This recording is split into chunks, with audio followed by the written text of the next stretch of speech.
વડોદરામાં ટિકિટ મળવાની ખુશીનો માહોલ માતમમાં ફેરવાઈ ગયો। કોંગ્રેસ ઉમેદવારના સસરાનું મોત થઈ ગયું।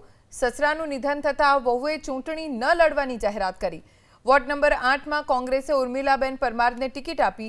સસરાની આશા હતી કે પરિવારના સભ્યમાંથી કોઈને ટિકિટ મળે। વહુને કોંગ્રેસમાંથી ટિકિટ મળતા પરિવારમાં ખુશીનો માહોલ હતો, પણ અચાનક સસરાનું નિધન થઈ જતા પરિવાર શોકમાં ગરકાવ થઈ ગયો। સસરાનું નિધન થતાં ઉર્મિલાબેન પરમારે ચૂંટણી ન લડવાનો નિર્ણય લીધો।